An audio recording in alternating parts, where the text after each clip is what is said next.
Hello students, good evening. हम लोग आज एक संसदीय टॉपिक पर चर्चा करने जा रहे हैं। पार्लियामेंट्री टॉपिक की चर्चा हम लोग कर रहे थे और आज उस सेक्शन में मैं कोशिश कर रहा हूं कि कंप्लीट जो हमारा कंप्लीट चैप्टर है संसद पार्लियामेंट वो समाप्त हो जाए। और आज के सेशन में कंप्लीट हम लोग करेंगे parliamentary committees, economic committees and permanent parliamentary committees, यानी स्थायी संसदीय समितियां और अर्थव्यवस्था से जुड़ी हुई संसदीय समितियां, ये हम लोग आज कंप्लीट करेंगे। साथ ही आज बजट पेश हुआ है, साथ ही आज बजट का दिन भी है, तो हम लोग थोड़ी सी बजट की भी चर्चा यहाँ करेंगे, थोड़ी सी चर्चा करेंगे बजट पर। और आज जो आपकी करंट अफेयर की क्लास होने वाली है उसके लिए मैं एक विशेष इंफॉर्मेशन आप लोगों को दे दूंगा। आप लोग, मेरे व्हाट्सएप नंबर आपके पास होगा, उस नंबर पे आप लोग पर्सनली मैसेज कीजिएगा। जस्ट इस क्लास के बाद जैसे ही क्लास खत्म हो जाए तो मैसेज करिएगा। तो आज की क्लास के लिए एक विशेष मैसेज देना है, करंट अफेयर क्लास के लिए। मतलब आज की करंट की क्लास नहीं होगी, केवल आज क्लास लेंगे हम इस विषय पर। तो हम लोग पॉलिटी की क्लास आज करेंगे केवल, क्लियर। और उसका वजह बताएंगे बाद में क्यों नहीं करंट की क्लास में लूंगा। तो चलिए आज हम लोग क्लास करते हैं। आज की क्लास में हम लोग पढ़ेंगे पार्लियामेंट में जितनी भी कमिटी है उसके बारे में चर्चा करेंगे, लेकिन उससे पहले चर्चा करेंगे सांसद के विशेषाधिकार।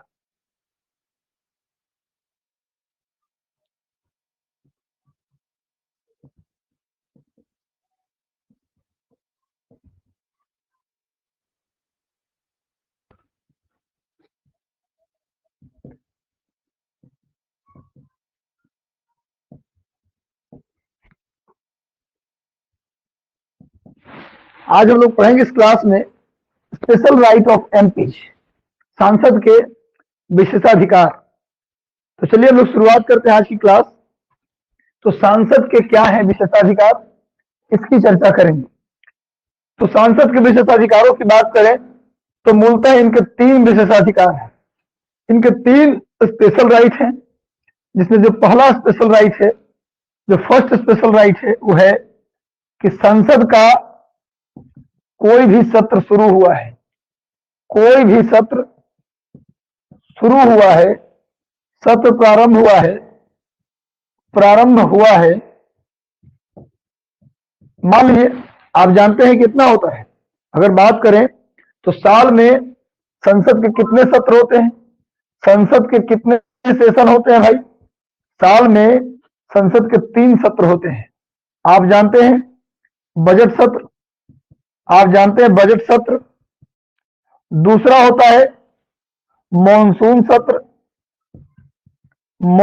सत्र, और तीसरा होता है शीतकालीन सत्र। शीतकालीन सत्र, संसद के 3 सत्र होते हैं। हम पढ़ा रहे हैं कि सांसद का, यदि आप एमपी बन जाते हैं, मेंबर ऑफ पार्लियामेंट बन जाते हैं, तो आपके क्या स्पेशल राइट्स हो सकते हैं, ये मैं समझाने जा रहा हूं। सांसद के विशेषाधिकार, special right of member of parliament, सांसद के विशेषाधिकार। जल्दी से आप लोग बता दीजिए, सांसद के विशेषाधिकार किस अनुच्छेद के अंतर्गत आता है? सांसद का जो विशेषाधिकार है वह किस अनुच्छेद के अंतर्गत आता है? चलिए, तो सांसद के क्या विशेषाधिकार है? तो उसका जो पहला विशेषाधिकार है वो क्या है? अगर सत्र शुरू हो गया, अगर सेशन शुरू हो गया, तो सेशन शुरू होने के, यानी सत्र के शुरू होने के, सत्र के प्रारंभ होने के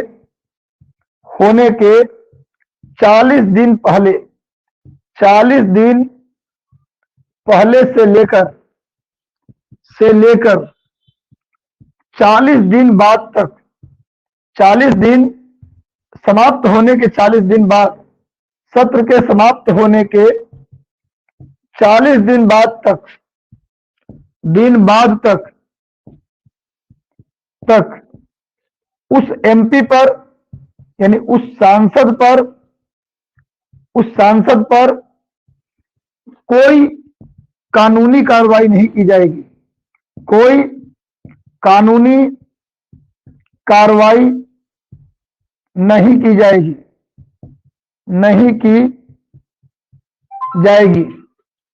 कहने का मतलब यह है कि सांसद के क्या क्या विशेषाधिकार होते हैं।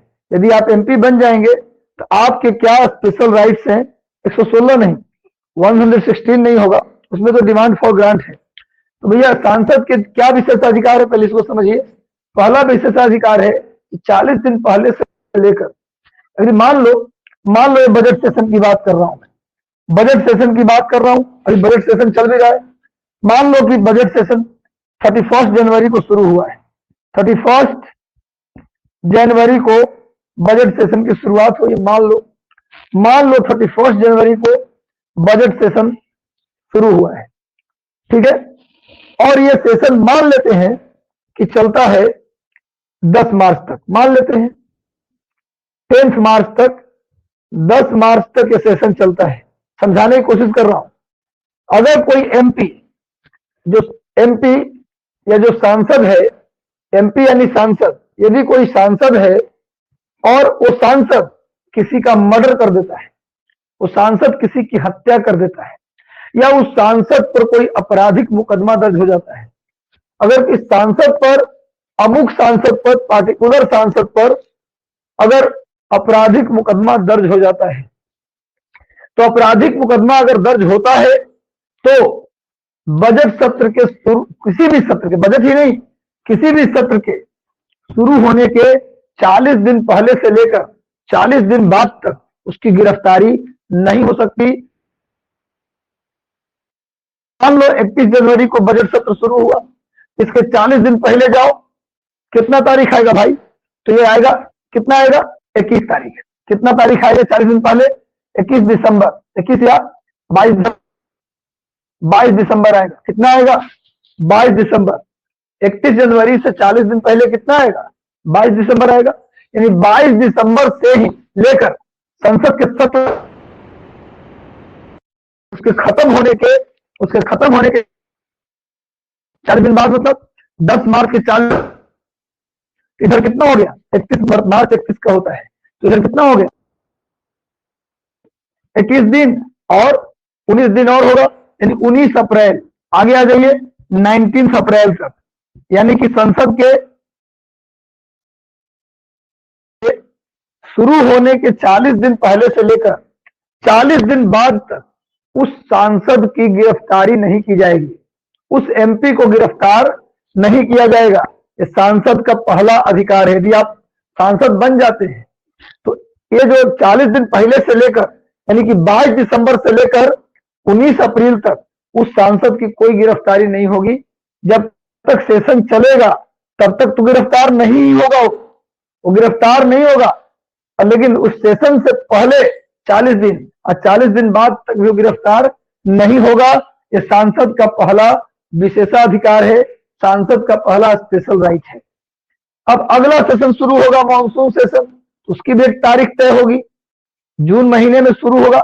मान लो मॉनसून सेशन कब शुरू होगा? जून महीने में। तो जून में एक तारीख तय होगी, जो तारीख तय होगा उसके 40 दिन पहले से लेकर जब मॉनसून सेशन खत्म होगा उसके 40 दिन बाद तक उसकी गिरफ्तारी नहीं होगी। आप जानते हैं, एक बात और बता दूं कि संसद के 2 सत्र के बीच 180 दिन, यानी कि 6 महीने। 180 दिन का मतलब कितना होता है? और एक महीना में लगभग 30 दिन, तो 3 छक 18, 3 छक 80, यानी 180 दिन हो गया। 6 माह मतलब 180 दिन। संसद के 2 सत्र के बीच 6 माह यानी 180 दिन या 6 माह से ज्यादा गैप नहीं होना चाहिए। 2 सत्र के बीच अधिकतम 6 महीने का गैप होना चाहिए, इससे ज्यादा का गैप 2 सत्र के बीच नहीं होना चाहिए। संसद में नियम है कि संसद के 2 सत्र के बीच इससे ज्यादा का गैप नहीं होना चाहिए। ये एक्स्ट्रा जीके मैंने बता दिया। तो संसद का विशेषाधिकार क्या है? मेंबर ऑफ पार्लियामेंट, चाहे राज्यसभा का हो या लोकसभा का हो, चाहे वो निर्वाचित हो चाहे वो मनोनीत हो, अपॉइंटेड हो या इलेक्टेड हो, सबको ये स्पेशल राइट मिलेगा कि किसी भी आपराधिक मुकदमे, किसी भी न्यायिक मुकदमे में 40 दिन पहले से लेकर 40 दिन बाद तक उसकी गिरफ्तारी नहीं की जा सकती, कानूनी कार्रवाई नहीं की जा सकती, या न्यायालय में उपस्थित होने के लिए भी नहीं कहा जा सकता। न्यायालय में जज के सामने उपस्थित होने भी नहीं कहा जाएगा। क्लियर है? लेकिन अगर मान लो कोई भयानक अपराध है, कोई बड़ा अपराध है, तो हो सकता है स्पीकर के द्वारा मेरिट के आधार पर उस सांसद की उसकी जो मेंबरशिप है वो रद्द कर दिया जाए। जब कोई सांसद न रहे, मान लीजिए सांसद बना था लेकिन किसी कारण से उसने दल बदल कर लिया हो, किसी कारण से उसने जन प्रतिनिधित्व अधिनियम 1951 पीपुल रिप्रेजेंटेशन एक्ट 1951 का उल्लंघन कर दिया हो, किसी भी कारण से, या फिर उसका चुनाव ही अवैध हो, चुनाव इलेक्शन कमीशन उसके चुनाव क्षेत्र में चुनाव को अवैध इलीगल करार दे दिया हो, तो सांसद नहीं रह जाएगा। और जब सांसद नहीं रहेगा, ऐसा नहीं कि भाई आप एक बार सांसद चुन लिए गए तो परमानेंट व्यवस्था आपको मिलेगा। अगर आपकी सांसदी किसी भी कारण से रद्द होता है तब विशेषाधिकार आपको नहीं मिलेगा। आप कभी भी गिरफ्तार हो सकते हैं, आप पर कभी भी कानूनी कार्रवाई हो सकती है। लेकिन यदि आप सांसद हैं, एमपी हैं, चाहे वो मनोनीत है या निर्वाचित है, आपको ये वाला राइट मिलेगा कि आप जब कोई सत्र शुरू होता है, मान लो बजट सत्र 31 जनवरी से 10 मार्च तक चलेगा, तो जब तक सत्र चलेगा तब तक आप पर कोई कानूनी कार्रवाई नहीं होगी, कोई किसी प्रकार की गिरफ्तारी नहीं होगी, न्यायालय में यानी कोर्ट में आपको प्रेजेंट होने नहीं कहा जाएगा। और इसके जब सेशन शुरू होने के सेशन के दौरान तो आपको ऐसा होगा ही नहीं, लेकिन साथ में 40 दिन पहले से लेके 40 दिन बाद तक आपको इस तरह का छूट मिलेगा। बस थोड़ी देर पहले हम लोग इसको शुरू किया, ध्यान से इसको देखिए आप लोग। तो 22 दिसंबर को हम से लेकर 19 अप्रैल तक गिरफ्तारी नहीं होगी। इस पॉइंट को आप लोग समझ गए होंगे। सांसद का पहला विशेषाधिकार आप लोग समझ गए। दूसरा विशेषाधिकार की बात करते हैं। अगर हम दूसरी विशेषाधिकार की हम लोग बात करें, सांसद के सेकंड जो स्पेशल राइट है उसकी चर्चा करें कि क्या है भाई, तो दूसरा है उसका जो दूसरा विशेषाधिकार है स्टूडेंट, वो क्या है भाई? दूसरा जो उसका विशेषाधिकार है वो क्या है, जरा देख लेते हैं हम लोग।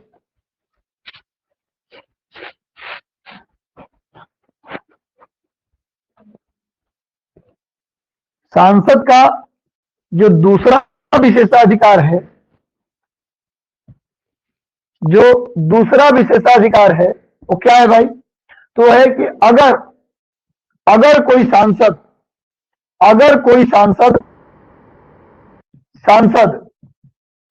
किसी भी प्रकार का बयान देता है, सांसद यानी एमपी, अगर कोई सांसद या एमपी मेंबर ऑफ पार्लियामेंट किसी भी प्रकार का बयान देता है, किसी भी प्रकार का बयान संसद में देता है, संसद में देता है,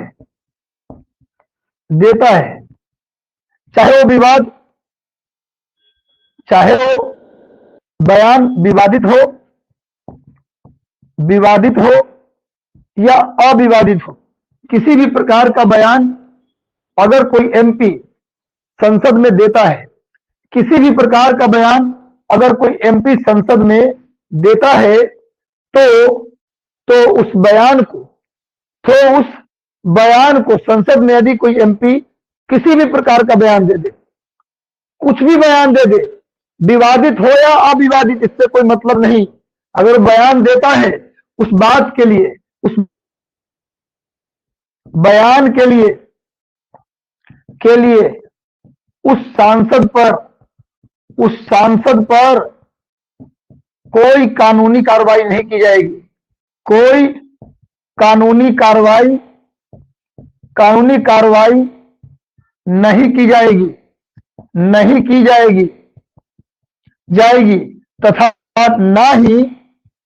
तथा ना ही उसे कोर्ट में चैलेंज किया जा सकता है, कोर्ट में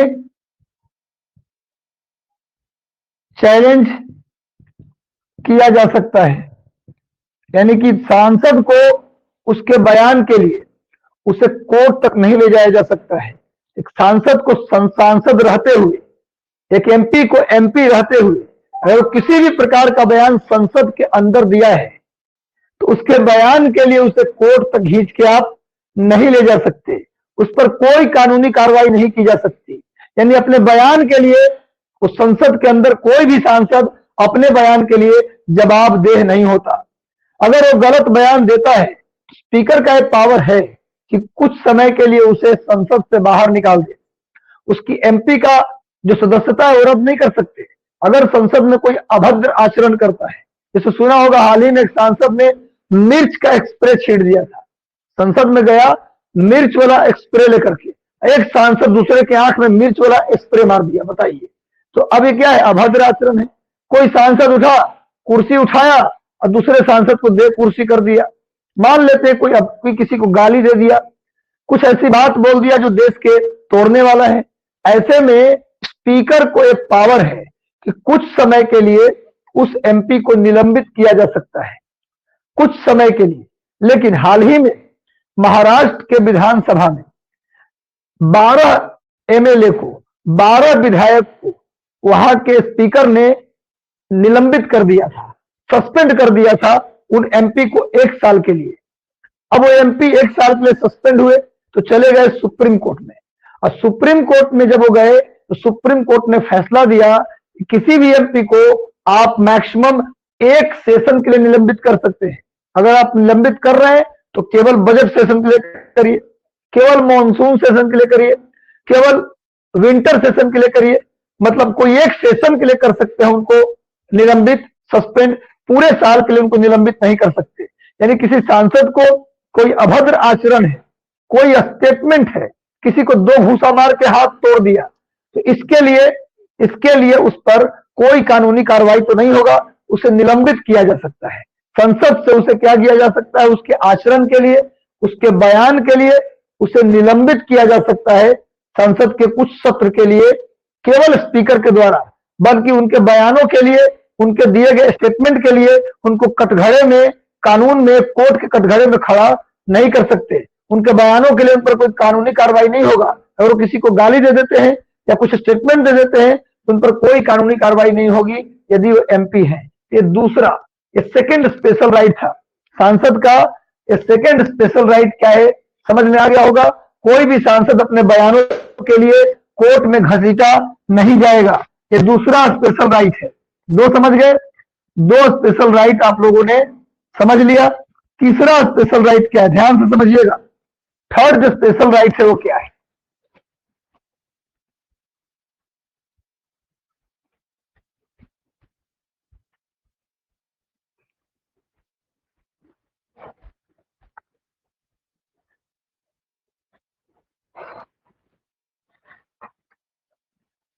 तीसरा जो स्पेशल राइट है, तीसरा स्पेशल जो राइट है, थर्ड, वो क्या है भाई? जो तीसरा स्पेशल राइट है वो क्या है? वो है कि भाई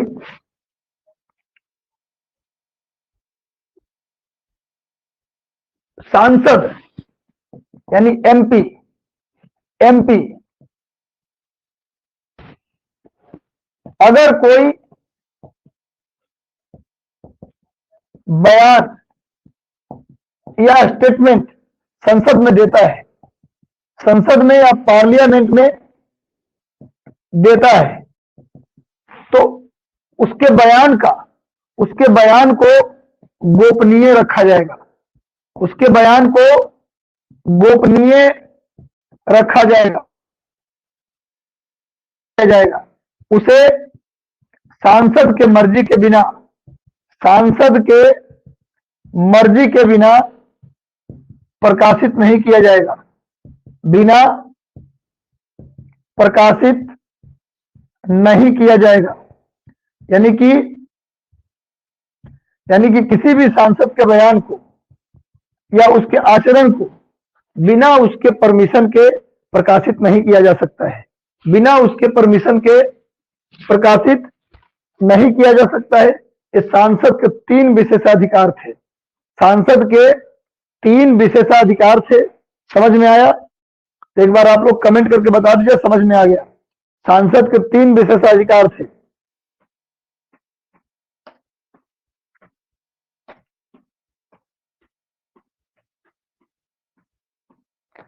क्लियर है? ये तीनों अधिकार आपको समझ में आ गया होगा।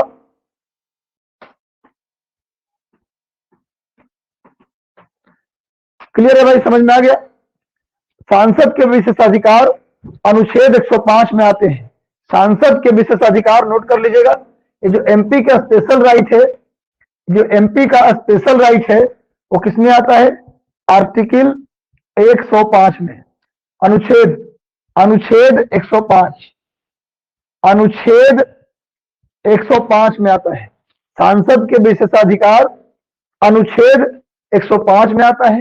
एक बात और जान जाइए, सांसद के विशेषाधिकार का रक्षक, सांसद यानी एमपी के जो स्पेशल राइट है यानी विशेषाधिकार है, उसका रक्षक कौन होता है?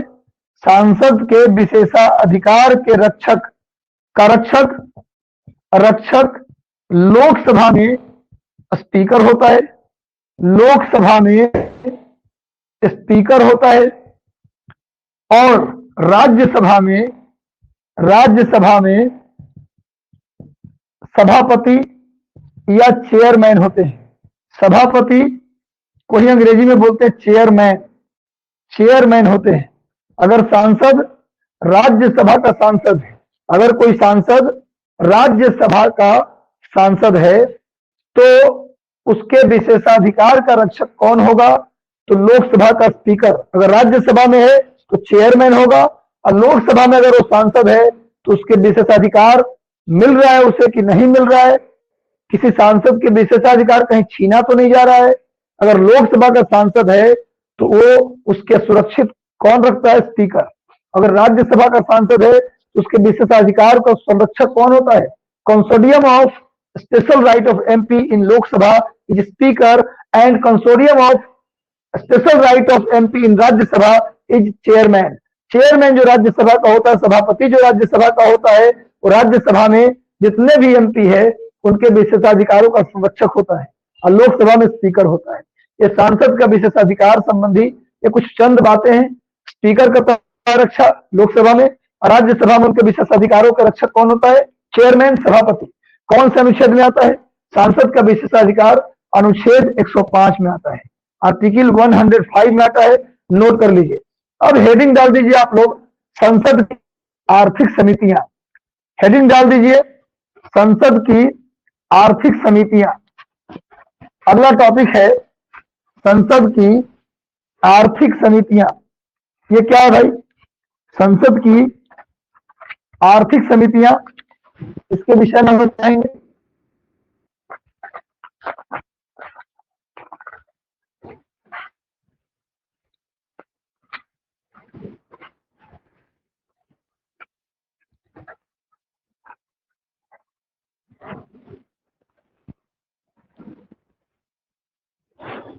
हेडिंग डाल दीजिए, संसद की आर्थिक समितियां। बहुत इंपॉर्टेंट है आर्थिक समितियां। इसके बाद हम लोग पढ़ेंगे संसद में दो प्रकार की समिति होती है, ध्यान समझिएगा।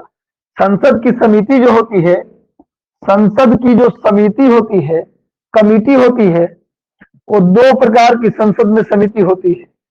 संसद में दो प्रकार की समिति होती है, दो प्रकार की समिति होती है। क्लियर है? जो पहली समिति संसद की है, दो प्रकार की समिति होती है। पहली समिति जो संसद की है उसका नाम है आर्थिक समिति, इकोनॉमिक कमिटी, आर्थिक समिति। नोट कर लीजिए। और दूसरा जो है वह है विभागीय स्थायी समिति। विभागीय स्थायी समिति। संसद में दो प्रकार की समिति होती है, परमानेंट कमिटी, एक होता है economic committee. Economic committee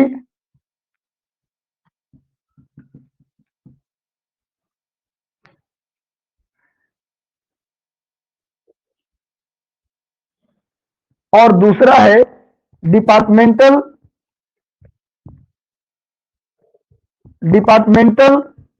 permanent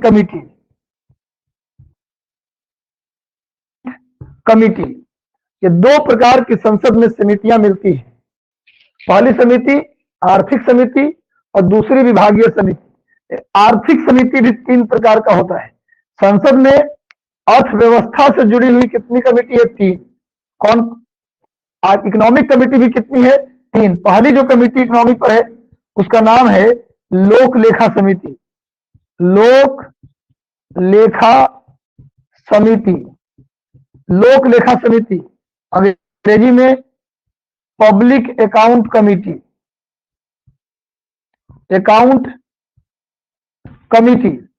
दूसरा है, इसको शॉर्ट में बोलते हैं पीएससी, पीएससी बोलते हैं। दूसरा प्राक्कलन समिति, प्राक्कलन या इसी को बोलते हैं आकलन समिति, आकलन समिति, इसी को बोलते हैं प्राक्कलन समिति या आकलन समिति। अंग्रेजी में इसको बोलते हैं एस्टिमेट कमिटी, एस्टिमेट कमिटी।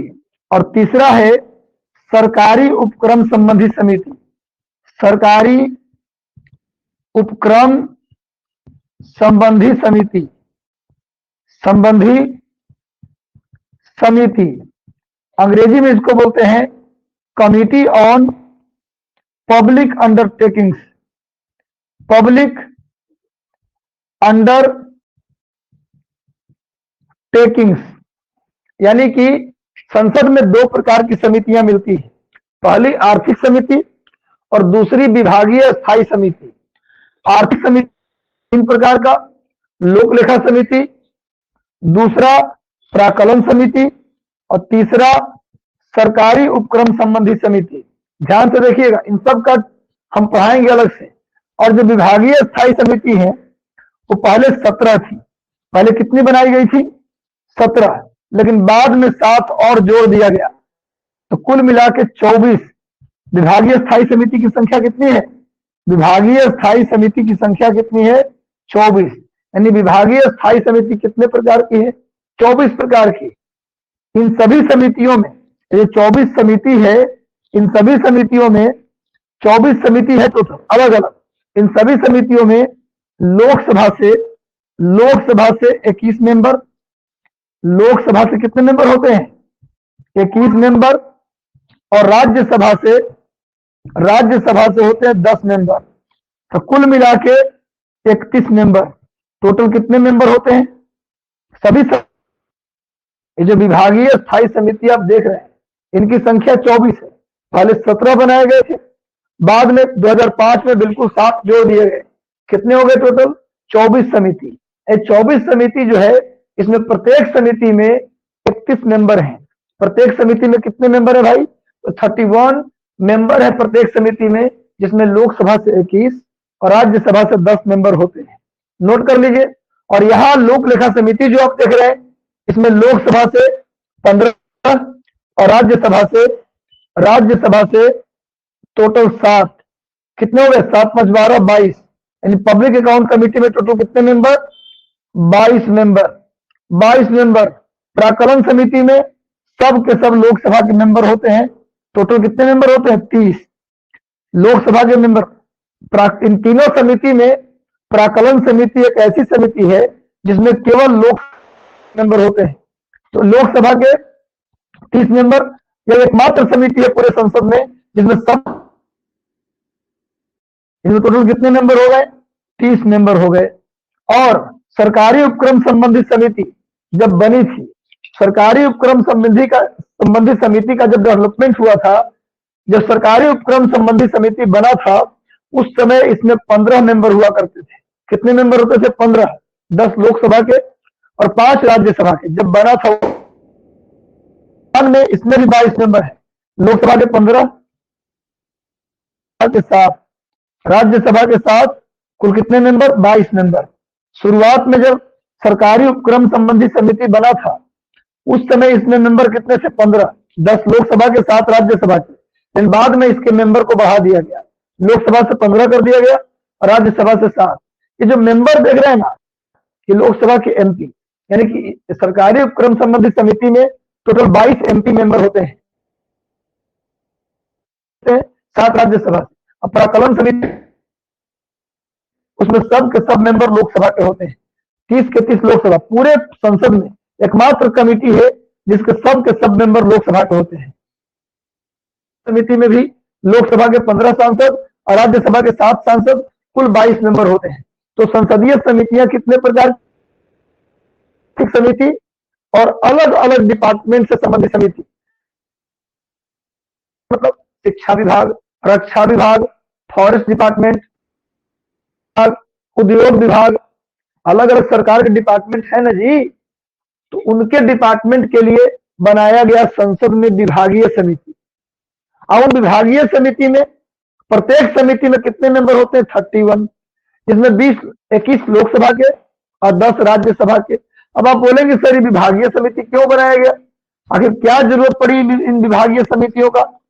अरे जरूरत इसलिए पड़ी, इन विभागीय समितियों की जरूरत क्यों पड़ी अगर आप पूछेंगे, इसलिए पड़ा क्योंकि सरकार जब कानून बनाती है, जब सरकार कोई निर्णय लेती है, डिसीजन लेती है या कोई कानून बनाती है, मान लो डिफेंस पर, रक्षा क्षेत्र पर गवर्नमेंट कोई कानून बना रही है या डिफेंस के लिए कोई निर्णय ले रही है, तो जब वो कानून बनने जाता है किसी भी सेक्टर, मान लो एजुकेशन पर सरकार कानून बना रही है और एजुकेशन पर जब सरकार कोई निर्णय लेने जा रही है, तो जब निर्णय सरकार लेती है या कानून बनाती है, तो कानून को पारित करने से पहले, आपको मैंने बताया था साधारण विधेयक का जब ऑर्डिनरी बिल पढ़ा रहे थे तो बताया था, क्या बताया था कि बिल जो है संबंधित समिति को भेजा जाता है और समिति उसको चेक करती है कि कानून सही है या फिर गलत है। तो ये विभागीय समितियां, अलग अलग विभागों की जो समिति है 24, प्रत्येक समिति से जुड़ा हुआ जो कानून बनेगा वो अलग अलग विभाग की समिति उसकी जांच करेगी और ये पता लगाएगी कि सरकार के द्वारा बनाया गया कानून सही है या गलत। याद रहे, कानून अगर सरकार कोई लाती है तो उसकी जांच करेगा पहले कानून को पारित होने से पहले डिपार्टमेंटल कमेटी। लेकिन याद रहे, कानून में कोई बदलाव डिपार्टमेंटल कमेटी भले ही उस कानून को चेक करेगा कि कानून सही है कि नहीं, उस कानून को खत्म नहीं कर सकता। ये जो विभागीय समितियां हैं, ये कानून को सिर्फ चेक करने का इनको अधिकार है। कानून में कोई अगर चीज छूट रहा है तो उसको या तो जोड़वा सकते हैं या कोई लाइन ज्यादा जुड़ गया है तो उसको ये हटवा सकते हैं।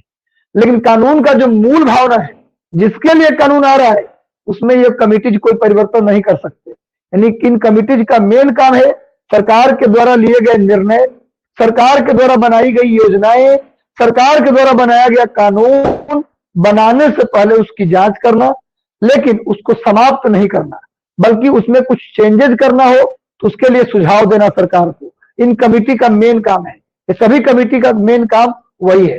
लेकिन ये जो कमेटीज है इसको आर्थिक समितियां कहते हैं। कौन कौन? लोक लेखा समिति, प्राक्कलन समिति और सरकारी उपक्रम संबंधी समिति, इनको कहा जाता है इकोनॉमिक कमेटी। क्योंकि सरकार के वित्त संबंधी, अकाउंट संबंधी, लेखा संबंधी जितना भी जांच है, जितनी भी प्रक्रियाएं हैं, वो इन समितियों के द्वारा पूरी की जाती है। इसीलिए इनको इकोनॉमिक कमेटी के नाम से भी हम जानते हैं। मैं बता दूं कि इन दोनों समिति, लोक लेखा समिति और प्राक्कलन समिति, इन दोनों की स्थापना कब हुआ था? ये हुआ था 1921 में ही, 1921 में ही। प्राक्कलन समिति और लोक लेखा समिति, पब्लिक अकाउंट कमेटी और एस्टिमेट कमेटी की स्थापना 1921 में, जब भारत गुलाम था, अब ब्रिटिश सरकार का सत्ता थी, उस समय ही इसकी स्थापना कर दी गई थी। यहां तक की बात आप लोग समझ गए होंगे। ये दोनों बातें आप लोग को क्लियर हो गया होगा कि संसद में कितनी समितियां? 2, आर्थिक और विभागीय। आर्थिक 3, लोक लेखा समिति, प्राक्कलन समिति, सरकारी उपक्रम संबंधी समिति। कितना मेंबर? ये बता दिया। और विभागीय समिति टोटल 24, पहले 17 बनाया गया था 1992 में। 1992 में पहली बार डिपार्टमेंटल कमेटी बनाई गई थी। कब? कितनी डिपार्टमेंटल कमेटी? 17। लेकिन 2005 में 7 और डिपार्टमेंटल कमेटी बना दी गई, जिससे डिपार्टमेंटल परमानेंट कमेटी की संख्या कितनी हो गई? 24। 17 और 7 24 हो गई। समझ में आ गया? इतनी बातें अगर आप समझ गए तो मुझे आप लोग जरूर कमेंट बॉक्स में बताइएगा। तो लगातार सेशन को देखते रहिए, सेशन के साथ लगातार जुड़ते रहिए आप लोग। तो चलिए हम लोग आगे आते हैं। अब बात करेंगे बारी बारी से इन समितियों पर। सबसे पहले बात करते हैं लोक लेखा समिति के ऊपर। इसको नोट कर लीजिए या इस चीज को आप स्क्रीनशॉट के रूप ले लीजिए, इसको स्क्रीनशॉट ले लीजिए ताकि बाद में इस चीज को आप नोट कर सके, या फिर आप इसको नोट कर लीजिए। 1 मिनट का आपको समय दे देता हूं, इस चीज को आप लोग नोट कर लीजिए, इस चीज को आप लोग नोट कर लीजिए। चलिए नोट कर लिए होंगे या स्क्रीनशॉट आप लोग ले लिए होंगे, ऐसा मुझे लगता है। तो चलिए हम लोग आगे बात करते हैं लोक लेखा समिति के ऊपर कि लोक लेखा समिति होता क्या है, ये काम क्या करता है, किस तरीके से काम करता है, उस पर हम लोग चर्चा करते हैं अगली बार। तो चलिए सबसे पहले बात करते हैं हम लोग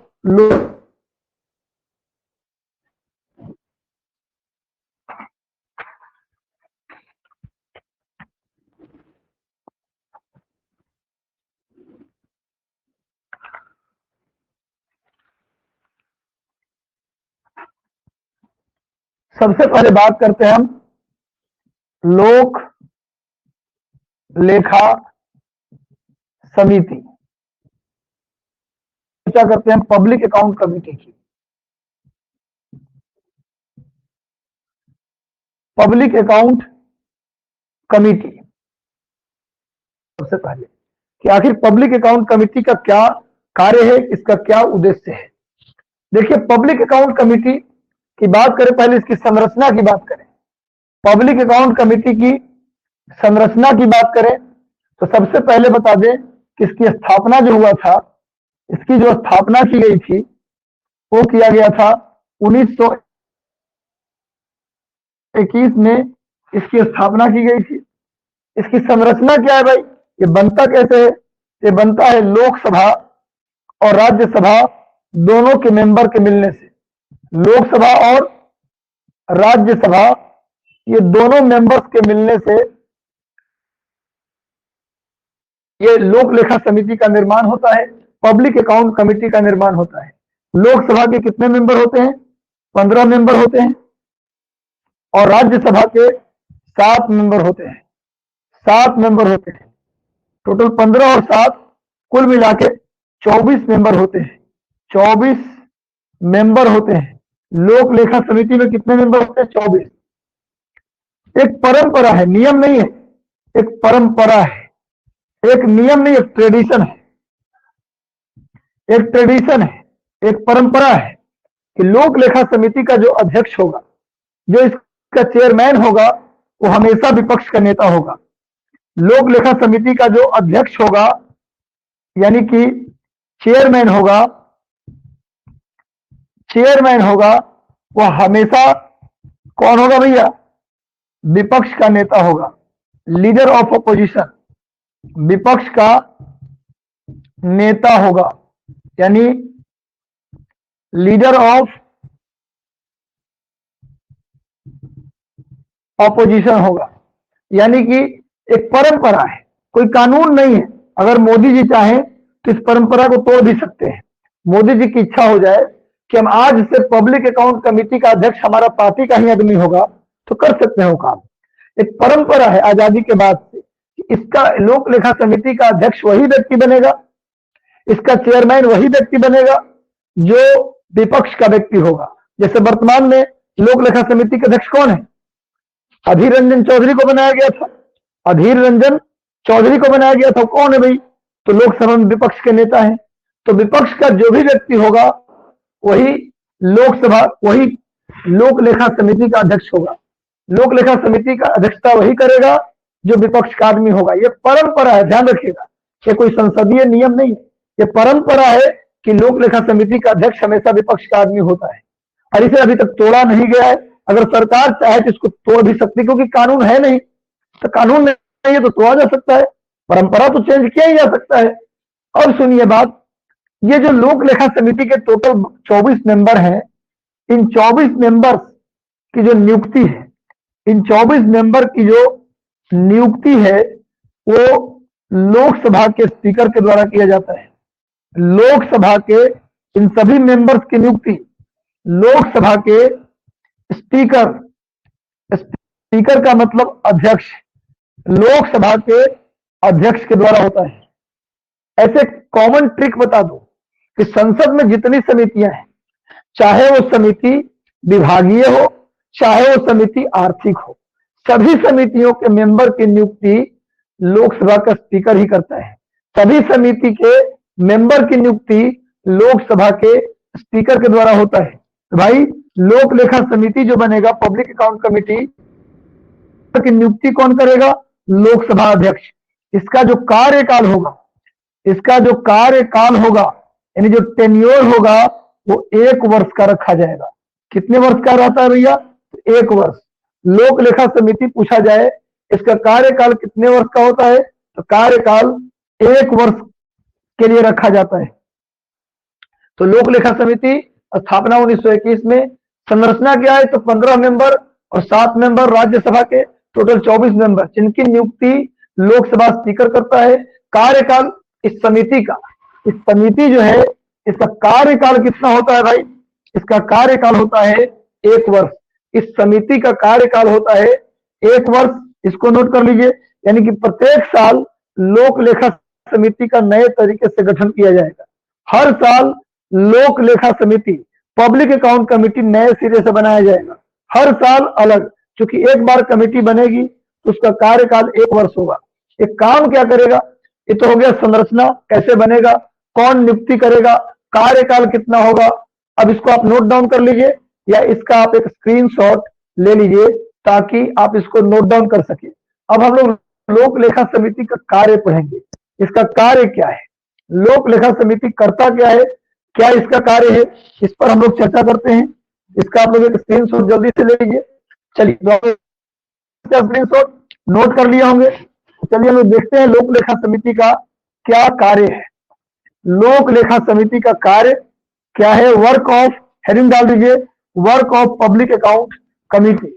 पब्लिक अकाउंट कमिटी का क्या कार्य है, क्या वर्क है, इस पर हम लोग चर्चा करेंगे अभी तुरंत।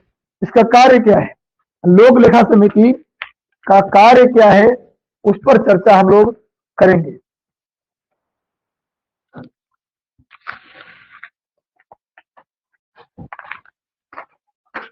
लोक लेखा समिति का कार्य, लोक लेखा समिति का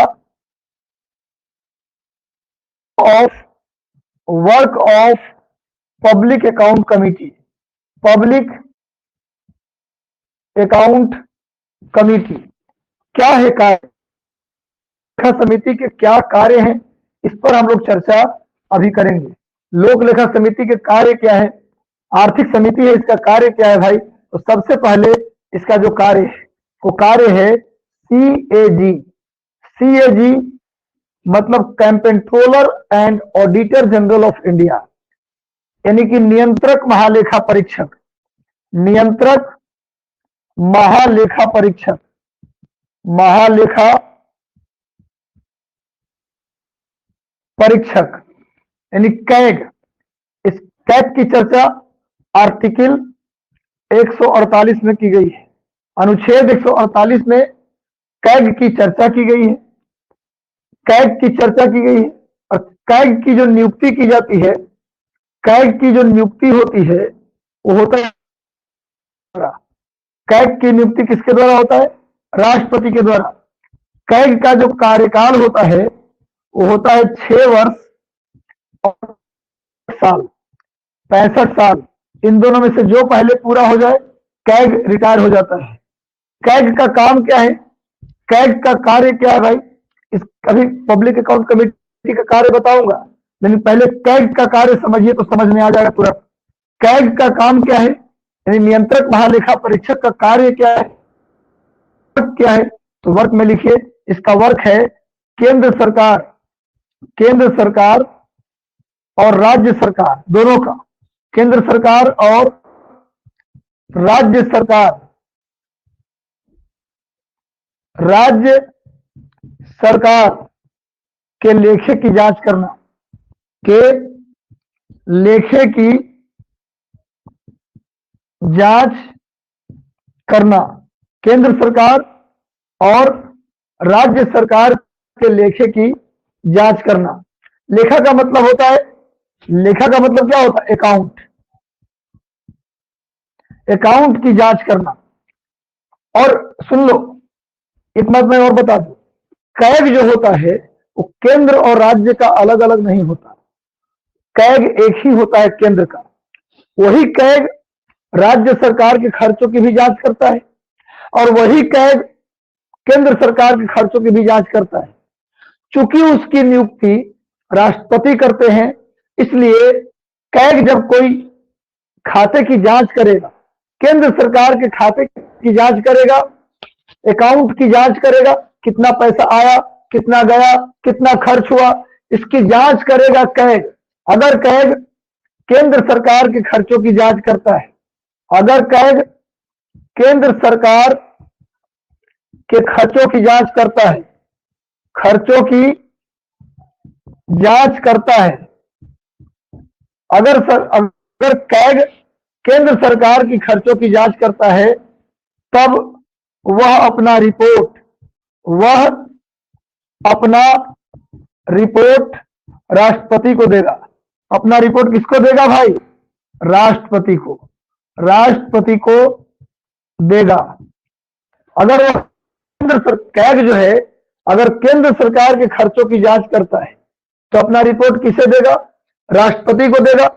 लेकिन अगर वह राज्य सरकार के खर्चों की जांच करता है, राज्य सरकार के खर्चों की जांच करता है, अगर वह राज्य सरकार के खर्चों की जांच करता है तो वह अपना रिपोर्ट राज्यपाल को देगा। अपना रिपोर्ट राज्य का ध्यान रखिएगा, कैग कॉमन है, अलग अलग नहीं है, राज्य का कैग अलग नहीं है, राज्यपाल को देगा। बस अंतर इतना ही है, सेम कैग अगर केंद्र के खर्चों की जांच करता है तो राष्ट्रपति को अपना रिपोर्ट देगा, जांच रिपोर्ट राष्ट्रपति को देगा। लेकिन राज्य के खर्चों की जांच करता है तो जांच रिपोर्ट राज्यपाल को देगा। अब जब राष्ट्रपति के पास चला गया तो राष्ट्रपति या राज्यपाल उस रिपोर्ट की करेंगे क्या? उनकी क्या जरूरत है? अब वो क्या करेंगे? राष्ट्रपति महोदय, केंद्र की खर्चे की जांच हुआ तो राष्ट्रपति को मिला रिपोर्ट। अब राष्ट्रपति महोदय क्या करेंगे? स्पीकर के माध्यम से, लोकसभा के स्पीकर, ध्यान रखिएगा, लोकसभा के स्पीकर के माध्यम से उसे संसद में रखवाएंगे। कहां रखवाएंगे? लोकसभा में रखवाएंगे। लोकसभा के स्पीकर के माध्यम से, लोकसभा अध्यक्ष के माध्यम से उसे संसद में रखवाएंगे। कौन? राष्ट्रपति। उस संसद में रखा जाएगा। राष्ट्रपति किसे दे देंगे रिपोर्ट? स्पीकर को। और स्पीकर कहां रखेगा? संसद में। जब संसद में रखा जाएगा उस रिपोर्ट को जब संसद में रखा जाएगा, जब संसद में रखा जाएगा उस रिपोर्ट को स्टूडेंट, तो उसकी जांच कौन करेगा? Public account committee.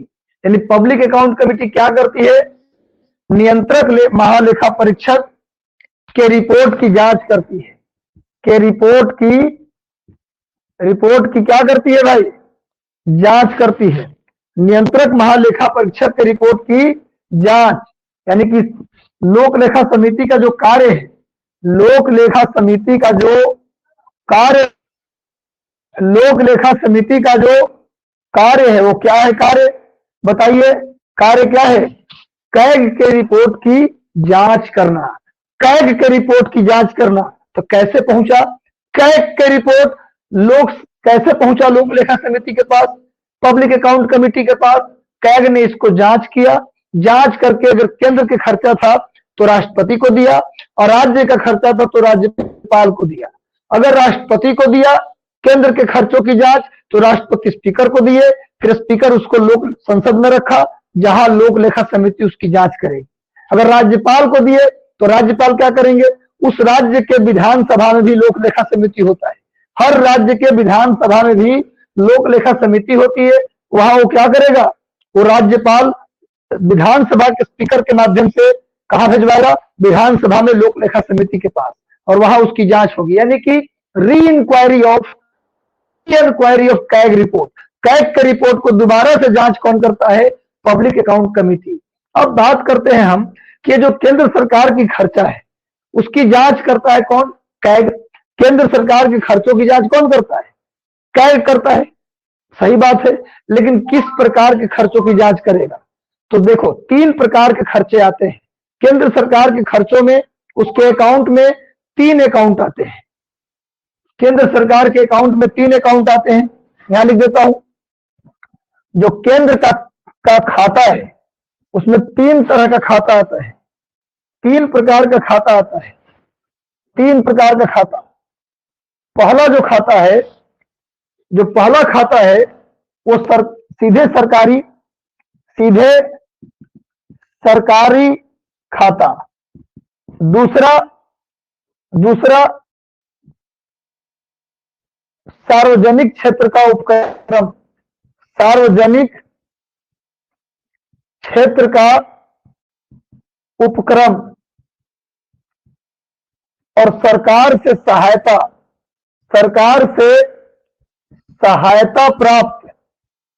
सहायता प्राप्त उद्यम। समझ में आ रहा है बात? यानी किसको करेगा? अगर डायरेक्ट सरकार, वित्त मंत्री, रक्षा मंत्री, गृह मंत्री अगर डायरेक्ट खर्च करते हैं तो उस खर्चे की जांच भी करेगा वो। डायरेक्ट सरकार खुद ही खर्च करती है तो उसकी जांच करेगा। फिर अगर कोई पीएसयू का मतलब सार्वजनिक क्षेत्र का उपक्रम, पब्लिक सेक्टर अंडरटेकिंग, जैसे एनटीपीसी, सेल, गेल, भेल, बेल, जितना भी सरकारी उपक्रम है, पीएसयू ये सीधे सरकारी नियंत्रण में नहीं रहता।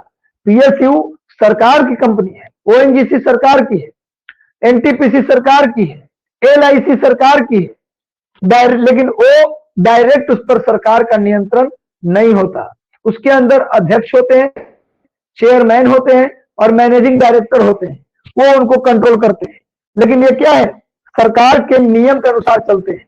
ऐसी कोई भी उद्यम, ऐसी कोई भी कंपनी जो सरकार के नियमों या निर्देशों या कंपनी अधिनियम के तहत चले उसे हम पीएसयू कहते हैं। तो जो पीएसयू है इसके अंदर भी जो खर्च हो रहे हैं उसकी भी जांच कैग कर सकता है। और सरकारी सहायता से प्राप्त उद्यम मतलब कोई स्कूल चला रहे हैं आप, कोई हॉस्पिटल चला रहे हैं आप, सरकार के सहायता से, सरकार के दिए गए सब्सिडी से। यदि आप स्कूल से कोई हॉस्पिटल खोल रहे हैं, सरकार के सहायता से सड़क बना रहे हैं, लेकिन उस सरकार के अंदर नहीं है, आप प्राइवेट सेक्टर में अपने लेवल पर सड़क बना रहे हैं, लेकिन है सरकार के सहायता प्राप्त। आप गांव में स्कूल खोल रहे हैं, उसमें सरकार ने आपको सहायता दिया है, तो ऐसे उद्यम की भी जांच कैग कर सकती है। तो तीनों प्रकार के जांच का जो रिपोर्ट होगा वो कैग किसको देगी? राष्ट्रपति को, और राष्ट्रपति देंगे लोक लेखा समिति, पब्लिक अकाउंट कमेटी उसकी दोबारा जांच करेगी।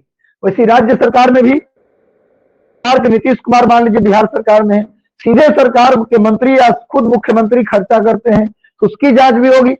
सरकार के सहायता प्राप्त जितने भी संस्थान चल रहे हैं उसकी भी जांच होगी। ये सारा रिपोर्ट जांच करके कैग, वही सेम कैग अलग अलग नहीं होता, वही कैग है, किसको देता है? राज्यपाल को। राज्य सरकार से जुड़े हुए मामले का रिपोर्ट राज्यपाल को, फिर राज्यपाल उसे राज्य के विधानसभा में रखते हैं, फिर वहां के पब्लिक अकाउंट कमेटी, फिर वहां के लोक लेखा समिति उसकी जांच करती है। तो ये लोक लेखा समिति का पूरा कार्य हुआ। आज हम लोग लोक लेखा समिति के कार्य तक पढ़ेंगे। कल हम लोग कल मतलब कल वैसे मैं कुछ और पढ़ाऊंगा, लेकिन अगले क्लास में मैं कुछ और आपको बताऊंगा। लेकिन आज हम लोग लोक लेखा समिति तक पढ़ेंगे। अगले क्लास जब मैं आऊंगा लेकर के तो क्लास होगा आपको प्राकलन समिति, एस्टिमेट कमिटी और कमिटी ऑन पब्लिक अंडरटेकिंग्स पर। इसके बाद जितने डिपार्टमेंटल कमिटीज हैं उनके बारे में भी कुछ स्पेशल बात होगी तो मैं बताऊंगा। इस प्रकार पार्लियामेंट का सेक्शन में खत्म करूंगा। कैसा लगा क्लास आप लोग कमेंट बॉक्स में जरूर बताइएगा। धन्यवाद, मिलता हूं। अब आज की करंट की क्लास तो होनी नहीं है, इसलिए मिलता हूं अगले क्लास में। और एक बार मैं मैसेज कर देता हूं ग्रुप में कि आज स्पेशल कुछ करने वाला हूं आप लोगों के लिए, तो मैं बता दूंगा आपको। आशीर्वाद कैसा लगा क्लास एक बार कमेंट में बताइएगा। Thank you very much.